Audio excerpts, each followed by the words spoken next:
Here we are. Here we are to get this finished, if possible, today.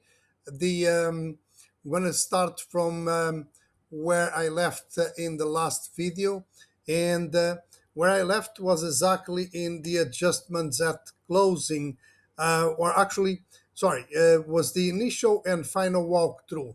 So the final walkthrough has to do with the day of closing, and normally just before we go to the closing, we go do the final walkthrough to make sure that the house is in at least the same shape that was the day that we came to look at the house, and then we came to do inspections.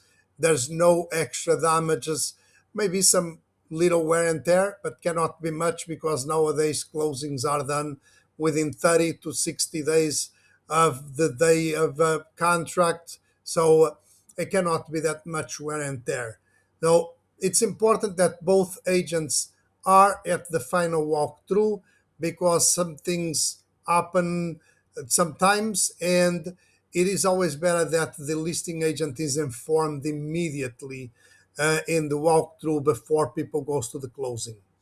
The uh, adjustments at closing have to do with the forms that the attorneys are going to fill up, mainly the buyer attorney, or in the present situation, 99% of the cases, the title company that is working with the buyer's attorney is the one that is preparing the HUD or CD. HUD, if it is a cash transaction, they prepare the HUD, is a very simple form. That's the form that we used for all transactions before 2008. And then they change everything in the rules to create this CD that is a much more complicated form, multiple pages instead of just the 3 pages that the HUD in reality has. It does not add any clarity, does not add any more transparency. It's just more paperwork, to tell you the truth. But that's the new law. We have to follow it. And so just be aware that if your transaction is cash, you may be dealing with a HUD that has all of the information of the numbers on both sides, buyer and seller. If you're doing a mortgage, you're going to be dealing with the CD, is the closing disclosure, and there's different pages for the buyers and the sellers, completely different. And what was before 3 pages, it's now transformed in like 14 pages total in between buyer and seller. If you think that making things simpler, there you go. So my recommendation is always, because the law says that the CD or the HUD has to be shared with the clients, with the seller and the buyer. The attorneys need to share that 3 days before the closing. It has to be 3 days before the closing. My recommendation is for either buyer or seller, share that with your agent. Um, Speak with the agent about that.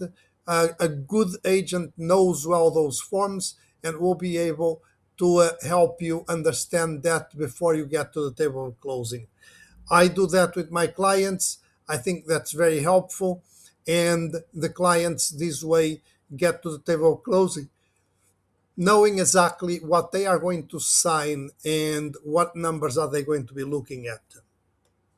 The next thing in here in the contract is a failure of buyer or seller to close.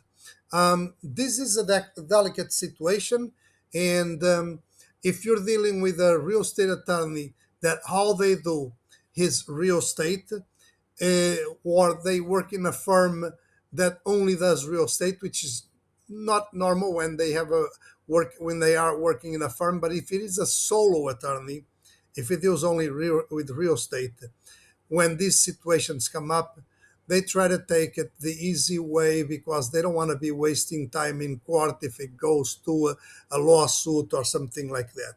But you need to be aware of one thing: you need to be aware of your rights. either you are a buyer or a seller, if all of the contingencies are met, it will be very difficult for either one of you to get out of that deal if the other one wants to close. So be aware of those things, and having a real estate agent that is well informed.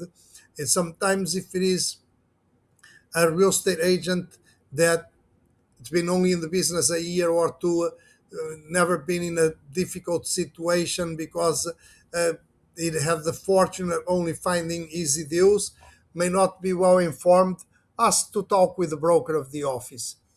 You'll be able to get more information with the broker of the office, and then you can really check.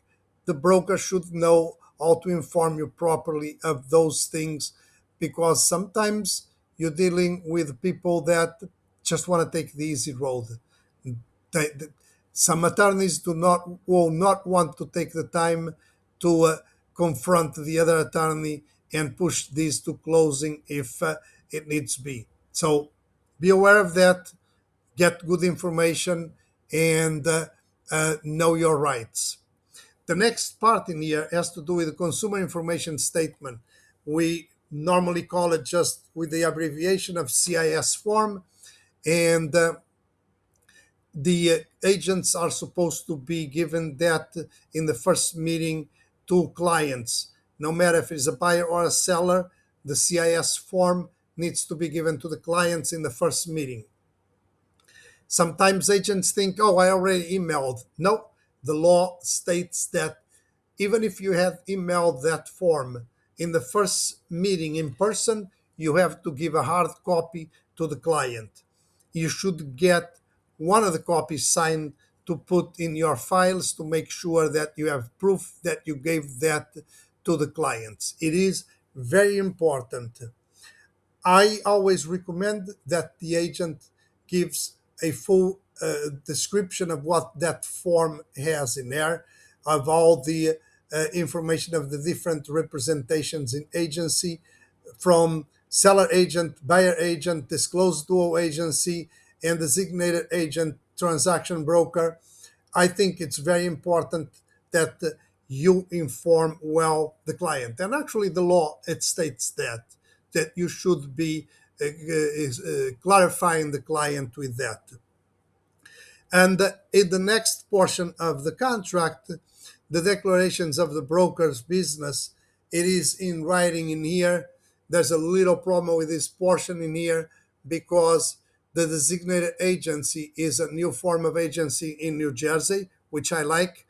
In our organization, we actually been practicing designated agency for the 19 years of existence of our office, even though it was not in the law, but we always thought that this was the best way to deal with offers when you are in disclosed dual agency. We did not allow agents to actually deal with the two offers, with the offer and the listing at the same time. Designated agency really makes this better and more transparent for everybody. Some offices out there do not obligate their agents to do designated agency. In our organization, we require the agents to use designated agency, not disclosed dual agency. Um, there's a little bit of a contradiction in here because the first page that is coming with the contracts is called notice, and is created by the Attorney General in New Jersey. They are a little behind on this, updating this form, because the law changed last year in August.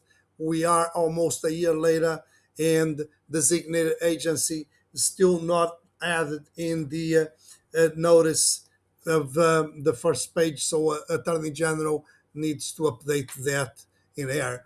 But it is in here in the contract, and it's very important that people knows what it is, and the clients be clarified about these forms of agency. So in here, the agents are obligated. So the buyer agent or buyer broker fills up all of these, and Of course, if the agent belongs in the same office, is going to use designated agency.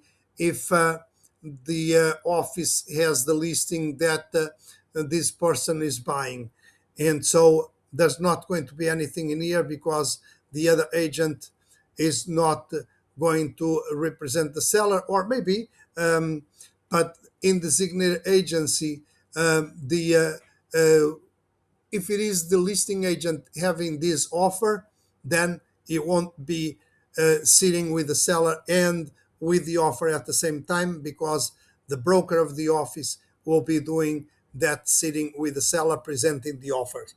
That's all designated agency. The broker or another broker manager or a broker associate designated by the broker of record, it will be sitting with the seller to present the offers. Think that's a much better way to deal with with offers within the same office or the same agent or the same team. The next part is has to do with all of the information from the brokers on both sides of the transaction, the listing broker and the participating broker. And here, really, the more information we put, the better, the easiest it is for the attorneys and for the title company to have the best information to follow up with everybody. You will find that 99.9% of the times nothing will be written in here, because the listing agent or listing broker is not obligated to disclose here what's the commission that is getting from the seller side. Um, Nonetheless, that will be disclosed in the HUD or in the CD. It will be disclosed. That's mandatory. It's not mandatory in here because that's as per listing or other reading a written agreement, which the other written agreement will be a listing anyway. It would be either an exclusive listing by the office or a listing by one of the MLSs that we work with. On the buyer agent side, yes, it has to be put in here so the buyer knows exactly who's paying his agent's commission, because with the new law since last year, a buyer agent can get a portion of the commission from the buyer and a portion of the commission from the seller, depending what kind of agreement the buyer agent did in the buyer agency agreement with the buyer. Because now in New Jersey, it is mandatory that a buyer agent creates an agreement with the buyer, with the client, and they sign there what kind of commission is going to get. So let's say if the buyer agree that this agent will be paid 3%, but the seller only pays to the buyer agent 2%, this is going to put in here 2% from the seller and 1% from the buyer. So the agreement will stipulate what kind of percentage that buyer agent can get, and then it's really to follow up on that, but it has to be disclosed in here. The equitable liens, this is really one of the things that comes together with the denial of closing from one of the parties. And normally, if it is the seller not wanting to close after all of the contingencies are met, the listing agent or the listing broker, it has other recourses to get that commission paid, putting a lien on the property. There's other situations where that could happen. I can tell you that in 32 years of my real estate business, I only have to do that once as a broker to get the commission, but was a bad situation created actually by agents. In the seller actually kind of was in cahoots with agents doing that. So it's not a common thing to happen, but it happened, and you need to be aware as a buyer that if there's some kinky stuff going on in the transaction in the beginning, you're not free and clear to close until that lien is actually um, taken care of. And cooperating with the agents that are doing something bad does not help anybody. And sometimes, I don't know why attorneys cooperate, maybe because of an agent that gives them a lot of business. They cooperate with that, and it's not good, and nobody really wins in those situations. The next stuff, really, the next paragraph is about the disclosing of the buyer or seller being a real estate licensee. They have to disclose either they when they are on the buying side or on the selling side. A real estate licensee has to disclose to everybody that he is a licensed real estate agent, even if it is in referral, because the law considers that those persons are a lot more informed, and they can take advantage of doing the buying or the selling of a property with people that have no knowledge in the business. So they have to disclose right here. Broker receiving the closing disclosure and or the head, depending of the situation. It really has to do with the situation of receiving the CD or the HUD. It is very important, but this portion of the paragraph in here, it has to do to the end of the transaction at the closing day. I mentioned before that either buyer or seller, they receive the first copy of that document 3 days before the closing to make sure that everything is done properly there, all the numbers are correct. I recommend them to share that with their agent so they can be helped understanding all those numbers and all the way it is all done. So that would be a good thing to do.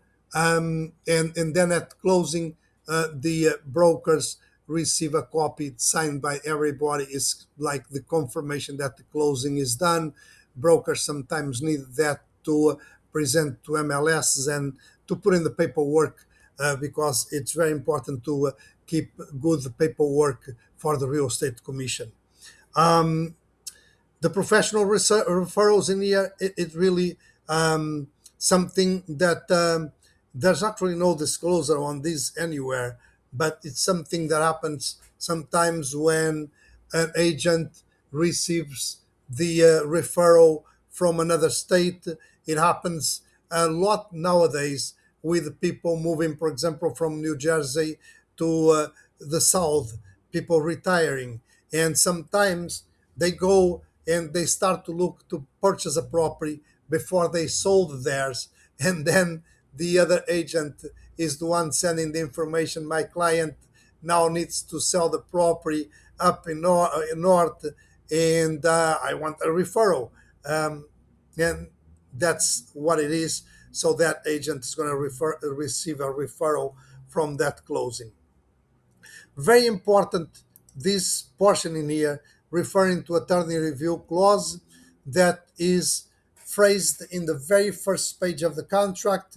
You see the attorney review clause. It's a very important portion of the contract, and people needs to understand when it starts and when it ends and what can happen in between.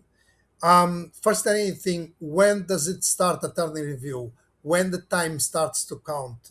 The time starts to count when the buyer agent delivers that copy to the buyer. Nonetheless, the buyer agent has a legal obligation to deliver it immediately after he receives that.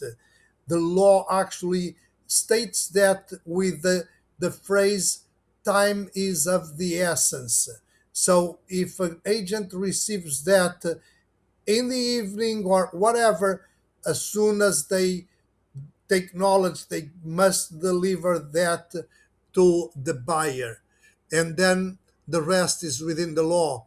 If that is delivered on a Friday afternoon, the time only starts to count on Monday morning. It's 3 days that starts to count. If it starts to count on Thursday, guess what? It's Thursday, Friday, and Monday.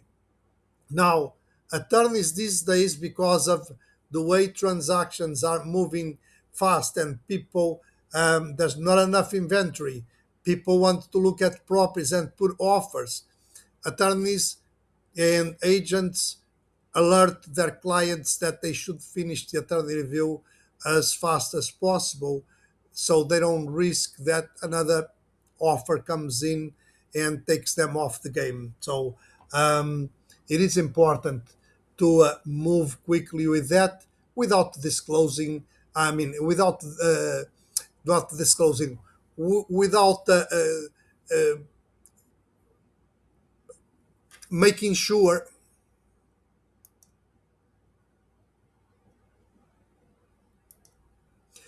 sure that you are going to see everything careful. Your attorney is going to help you to make everything that is very important clear to you and to everybody. So it's not just rushing it through. Make sure that everything is done properly, but do it quickly. Do it in a way that it's safer for you, but you're moving to get to the closing, or at least not lose that deal immediately. So that's the way to do it.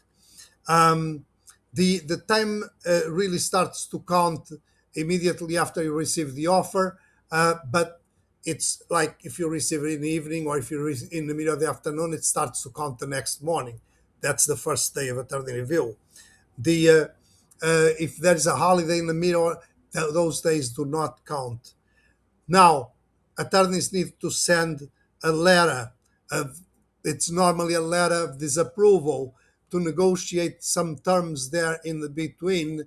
And until they close attorney review, you don't have a contract. So that's the risk of another offer coming in and bumping you out of that contract.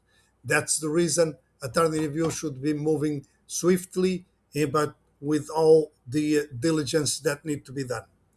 Um, the notices should be sent to all of the parties involved, and every notice from the attorneys should be shared with the real estate agents. The contract cannot be assigned to anyone. Okay, you cannot sell a property that is under contract. You cannot sell that contract. Electronic signatures on the documents have been valid for many years, and now they're just easier to do because they're done electronically over the web. It just made it easier, but they've been legal since the time of faxes. A lot of people don't even remember what a fax is anymore, but they became legal already over fax. The corporate resolution in here refers when people is buying or selling properties that are under the name of an LLC or an incorporation. Under the name of an LLC is more common. Is the responsibility of the real estate agent and the attorneys to make sure that the person signing the contracts is authorized to do so. And for that, Real Estate Commission recommends agents to get a copy of the LLC formation to make sure they can see there who is authorized to sign a sale or a purchase. So it's very important to have those documents, have the attorneys verifying that when you're doing a contract. The parties are liable, of course, mainly after all of the contingencies are met. That's really one of those situations that you want to make sure that you understand. Um, Now, there's these addendums that come up sometimes. I just want to jump very quickly before um, these, because these addendums are presented to everybody depending on the situation. Lead-based paint, all those addendums that are in here, depending on the situation, only one may be needed, or none of these addendums may be needed. So, depending on the situation, I'll be taking the time to go over these addendums at another time. I just want to make sure that I bring the attention to the additional contractual provisions. These additional contractual provisions is where normally the agents with good phrases in here reinforce a strong offer, making sure that they're doing the best job for their clients to win that multiple offer bid. Or in here, it's also important. This is important on both sides. On the buyer agent side, to do the best phrases in there, on the listing agent side, to make sure he looks at all these phrases and understands from there which one is the best of all offers, and help the seller making decisions. Help the seller making decisions, not making the decisions for the seller. For the buyer agent, is very important to it's clear, make everything clear to the buyer what implicates on all of these phrases and what would be the best way to do it. And sometimes even a conversation with the attorney on these phrases, because some people don't feel at ease using some of that, but that's the only way they're going to win a multiple bid offer. I will be back to present some of the addendums that are very important. I'll be back at another time for that. Thank you.